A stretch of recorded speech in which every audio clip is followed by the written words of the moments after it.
Hello friends, सगळ्यांना good morning. आज आपण इथे सर्वजण जमलेलो आहोत. कशासाठी? तर हा सगळ्यात महत्त्वाचा जो 10वीचा चॅप्टर आहे. तुम्हाला माहिती आहे की आपण जे महाराष्ट्र बोर्ड आहे, तर महाराष्ट्र बोर्डमध्ये जे 10वीचा वर्ग असतो आपला, तर त्याच्यामध्ये सायन्स हा विषय आहे जो 100 मार्कला असतो. 100 मार्कला असतो आणि त्या 100 मार्कामध्ये त्याचं जे काही बायफर्गेशन केलं जातं ते 80-20 असं केलं जातं. मग त्या 80मध्ये पण काय केलं जातं म्हणजे ऑब्व्हियसली 80 हे थेरॉटिकल असतात आणि 20 मार्क हे इंटरनल असतात. म्हणजे स्कूलमधून आपल्या मुलांना दिले जातात. तर ते 80 मार्क आहेत तर त्यामध्ये पण सायन्स 1 आणि सायन्स 2 ह्या पद्धतीनं त्याचं डिस्ट्रिब्युशन केलेलं आहे. तर सायन्स 1मध्ये 10 चॅप्टर आहेत आणि सायन्स 2मध्ये 10 चॅप्टर आहेत. मग सायन्स 1मधले जे 10 चॅप्टर आहेत तर त्यामध्ये काय दिलेलं आहे तर आपल्याला त्यात फिजिक्स आहे आणि केमिस्ट्री आहे. तर त्यातला काही पार्ट हा फिजिक्समध्ये येतो, काही पार्ट हा केमिस्ट्रीमध्ये येतो. मग फिजिक्समधला जो पहिला चॅप्टर आहे, ज्याचं नाव आहे ग्रॅव्हिटेशन, तर तो चॅप्टर आज आपण आजच्या लेक्चरमध्ये सुरुवात करणार आहोत. तर मित्रांनो तुम्हाला माहिती आहे की ग्रॅव्हिटेशन हा शब्द आपण लहानपणापासून ऐकतो, की ग्रॅव्हिटेशन आहे, ग्रॅव्हिटी आहे. पण ॲक्च्युअली हे ग्रॅव्हिटेशन काय आहे? तर त्याबद्दल आपल्याला थोडीशी काही माहिती तेवढी नसते. तर ह्या गोष्टी आपल्याला माहिती नसतात. मग माहिती नसतं तर आपण काय केलं पाहिजे? तर ग्रॅव्हिटेशन चॅप्टर शिकत असताना म्हणजे हा जो आपण आज चॅप्टर चालू करणार आहोत, चॅप्टर नंबर 1, तर त्यामध्ये आपण ग्रॅव्हिटेशनबद्दल थोडीशी आधी इन्फॉर्मेशन घेऊया. त्यानंतर त्याचे आपण इफेक्ट पण बघूया.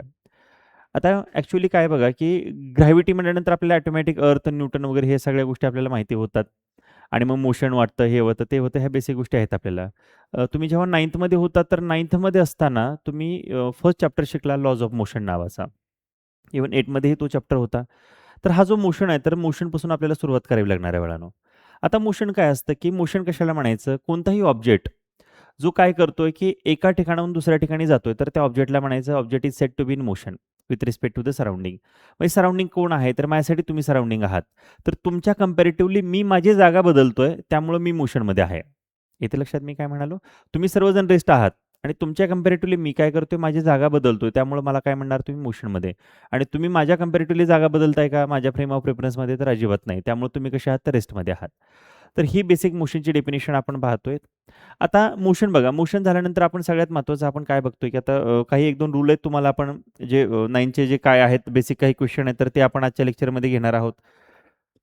तुम्हाला काही क्वेश्चन आठवत असतील. आता इथे तुम्हाला पहिलाच क्वेश्चन दिलेला आहे चॅप्टरमध्ये. What are the effects of a force acting on an object? आता फोर्स म्हणजे काय? तर फोर्सचं काही 10वीच्या सिलेबसमध्ये तुम्हाला दिलेलं नाहीये. तर तो ऑलरेडी तुम्हाला 7thमध्ये, 8मध्ये, 9thमध्ये ह्या बेसिक गोष्टी दिलेल्या आहेत. आता फोर्स काय असतं? मला सांगाल कोणी? येस? फोर्स? ओके. तर फोर्स काय असतं बाळांनो, की फोर्स म्हणजे force is nothing pull or push. आता आपण एखाद्याला फोर्स लावतोय म्हणजे काय करतोय? आपण त्याला पुश करतोय किंवा त्याला पुल करतोय. म्हणजे पुश करणं म्हणजेच काय तर ढकलणं. बरोबर आहे. पुल करणं म्हणजेच काय तर ओढणं किंवा आपण हिट करणं. हिट करणं म्हणजे जसं की आपण बॉल रेस्टला त्याला आपण हिट केली, तर त्याला काय म्हणणार? फोर्स म्हणणार. मग हा जो फोर्स आहे, तर हा force force is simply hitting, pulling or pushing is nothing but the force. फोर्सची डेफिनिशन खूप सोपी आहे मित्रांनो. मग आता इथे तुम्हाला काय दिलंय, की what are the effects of a force acting on an object? एखाद्या ऑब्जेक्टवरती तुम्ही फोर्स लावला, तर काय होतं? मला सांगा, हा स्टायलस आहे आपल्याकडे, मार्कर आहे. तर त्यावरती मी जेव्हा असा फोर्स लावतो, तर काय होतंय? तर तो मोशनमध्ये येतोय.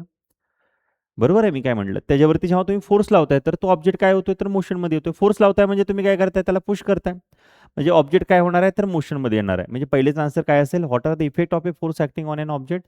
तर ऑब्जेक्ट हे काय असणार आहे? तर तो मोशनमध्ये येणार आहे. आपण जेव्हा फोर्स लावतो. त्यानंतर बाळांनो आपल्याला इथे सेकंड क्वेश्चन डिस्कस करायचा आहे. What type of forces are you familiar with? म्हणजे तुम्ही कोणत्या-कोणत्या फोर्सेस सोबत तुम्ही फॅमिलियर आहात? फॅमिलियर आहात म्हणजे काय? तर तुमच्या ओळखीचे आहेत. म्हणजे आपण म्हणतो, "अरे हां, तो माझा फॅमिलियर आहे." फॅमिलीमधला नाही, फॅमिलियर म्हणजे ओळखीचा.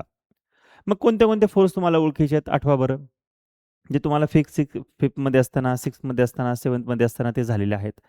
तर ते फोर्स मला तुम्ही सांगायचे. येस? सांगाल कोणी? ओके. तर बाळांनो, फोर्स आपण आता फोर्स सांगितला, तर कोणते-कोणते फोर्स असतात? जसं की तुम्हाला मस्क्युलर फोर्स माहिती आहे. कोणतेही एखादं ऑब्जेक्ट उचलायचं आपल्याला, तर काय लागतं? मस्क्युलर फोर्स आपण लावत असतो. म्हणजे जे काय उचलायचं, जसं की मला एखादी बकेट उचलून दुसऱ्या ठिकाणी ठेवायची आहे, तर मी काय करतोय? तर मस्क्युलर फोर्स लावतोय. बरोबर, छान. अजून दुसरा कोणता? येस, आठवा. Electrostatics force. इलेक्ट्रोस्टॅटिक्स फोर्स म्हणजे कोणता फोर्स आहे? इलेक्ट्रोस्टॅटिक्स फोर्स म्हणजे the force between the charges.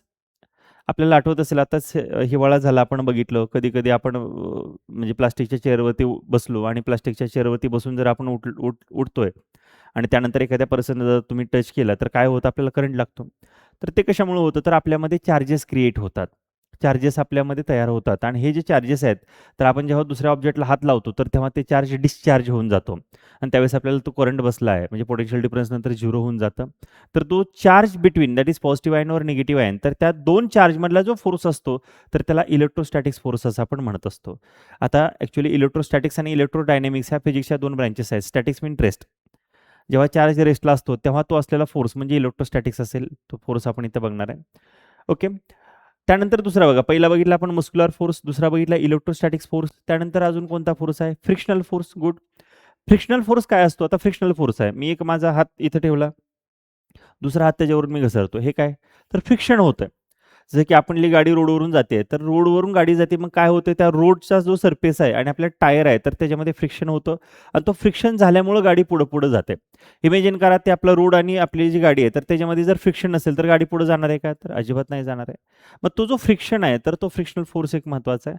असे खूप सारे बाळांनो फोर्स आहेत जे आपण बघणार आहेत आणि त्याच्या पलीकडे जाऊन न्यूक्लिअर फोर्स वगैरे तुम्हाला माहितीच आहे. जसे की पॉझिटिव्ह आणि पॉझिटिव्ह चार्ज आपल्याला माहिती प्रोटॉन आणि निगेटिव्हली चार्ज आपले जे इलेक्ट्रॉन असतात तर त्यांच्यामध्ये सुद्धा जो फोर्स ऑफ अट्रॅक्शन असतो तर त्या अट्रॅक्शनमुळेच तो ॲटम हा बाउंड असतो. ओके. असे खूप सारे फोर्सेस आहेत.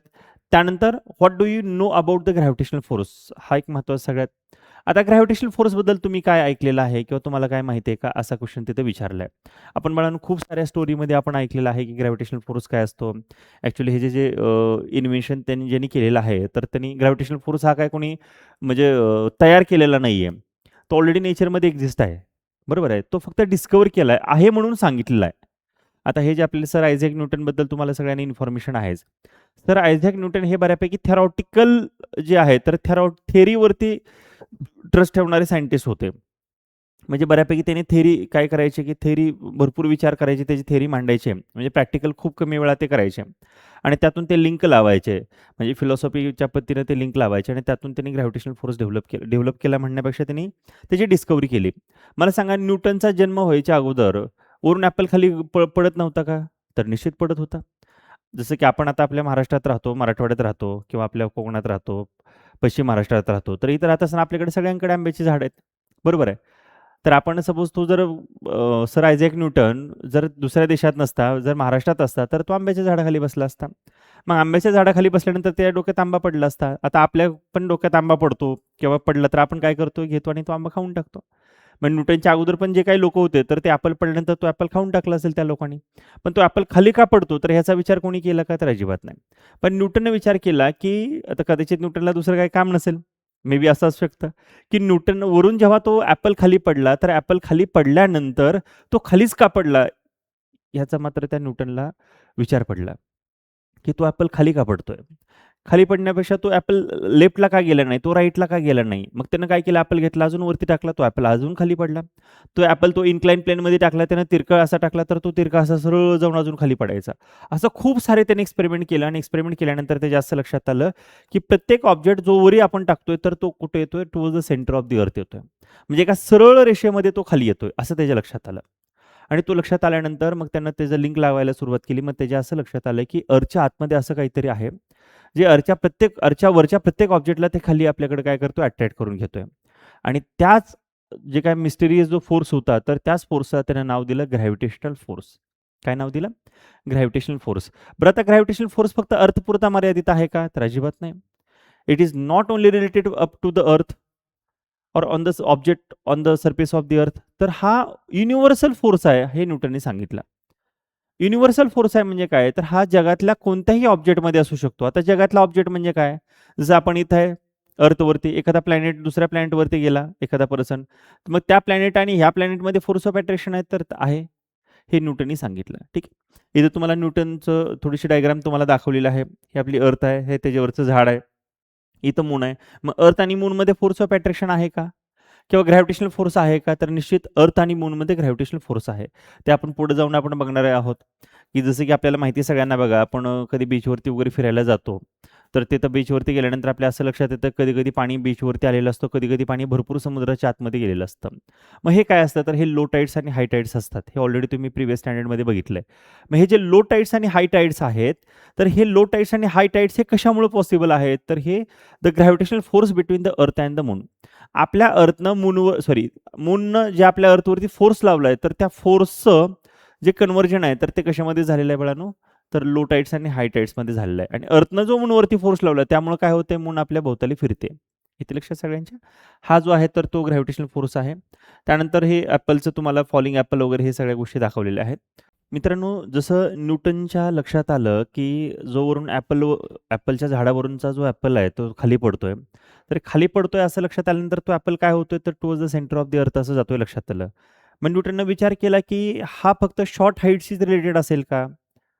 मग त्यासाठी त्यांना मी जसं मगाशी सांगितलं, की त्यानं अजून वरती ॲपल टाकला, अजून तो खाली पडत होता, अजून वरती टाकला, अजून तो खाली पडत होता. मग त्यानं लिंक लावली. तो म्हणाला, की हा जो ग्रॅव्हिटेशनल फोर्स आहे, तर हा फोर्स फक्त आपल्या ॲपल आणि अर्थशी एवढाच लिमिटेड नाहीये. तर त्यानं विचार केला आणि त्यानं विचार केला, की हा युनिव्हर्सल फोर्स असू शकतो का? तर निश्चित नंतर पुन्हा असं डिस्कव्हर झालं, की हा युनिव्हर्सल फोर्स आहे. म्हणजे the force between the planet and the sun, the force between the planet and the satellite हे नंतर त्यानं डिस्कव्हर केलेलं आहे. ठीक आहे. मग थोडंसं आपण हे जे आपले सर आयझॅक न्यूटन आहेत, तर त्या सर आयझॅक न्यूटनबद्दल आपण बघूया. त्यांची इन्फॉर्मेशन आपण थोडंसं आता पुढच्या लेक्चरमध्ये बघणार आहोत.